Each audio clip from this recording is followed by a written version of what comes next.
नमस्कार, मैं Manohar Kumar Origin physics classes Hilsa से क्लास 12 का एक टॉपिक लेकर आए हैं। कृपया वीडियो को ध्यान से देखें, लाइक एवं सब्सक्राइब जरूर करें।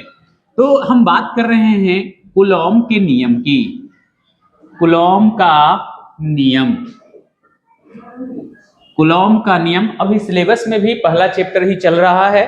जिनको क्लास ज्वाइन करनी है वो जल्द से जल्द क्लास ज्वाइन करें। अभी ज्यादा क्लास हुए भी नहीं है, यानी आपका अभी तक ज्यादा छूटा नहीं है।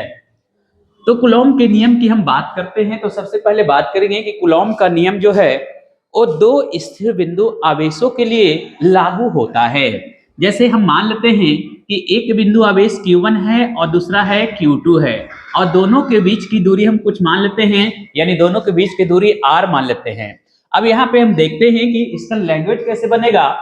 तो लैंग्वेज है किन्हीं दो स्थिर बिंदु आवेशों के बीच लगने वाले आकर्षण अथवा प्रतिकर्षण बल उनके गुणनफल के अनुक्रमानुपाती होते हैं तथा उनके बीच की दूरी के वर्ग के व्युत्क्रमानुपाती होते हैं। तो इस प्रकार से हम लिखते हैं कि जो लगने वाले आकर्षण और प्रतिकर्षण बल F है, उन दोनों आवेश यानी Q1 और Q2 के गुणनफल के अनुक्रमानुपाती होते हैं। इसको हम समीकरण 1 कहते हैं। एवं उसके बीच की दूरी R, यानी उसके बीच की दूरी के वर्ग के व्युत्क्रमानुपाती होते हैं। समीकरण 1 तथा 2 की तुलना करने पर, समीकरण 1 तथा 2 की तुलना करने पर तुलना करेंगे तो क्या होगा, कॉमन हमारा है तो कॉमन है तो F कॉमन हो जाएगा, और चिन्ह भी कॉमन हो रहा है और इसमें कोई कॉमन नहीं है तो Q1 Q2 बटा कितना हो जाएगा, R² हो जाएगा। तो इस प्रकार से हम लिख सकते हैं। और जब इस चिन्ह को हटाना होगा तो क्या करेंगे, यहाँ पे एक हम कांस्टेंट देंगे और उस कांस्टेंट का नाम होगा K। तो K इंटू Q1 Q2 बटा R² हो जाएगा।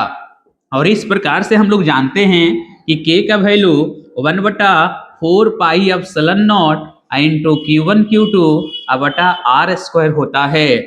यहाँ पे हम इसको कूलॉम बल कह सकते हैं। और यहाँ पे लिखेंगे जहाँ K एक नियतांक है, जिसे अनुक्रमानुपाती नियतांक कहा जाता है।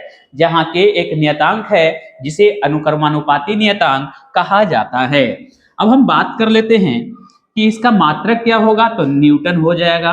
मात्रक क्या होगा तो न्यूटन, क्योंकि आप देख पा रहे हैं कि यहाँ पे यहाँ पे F होगा,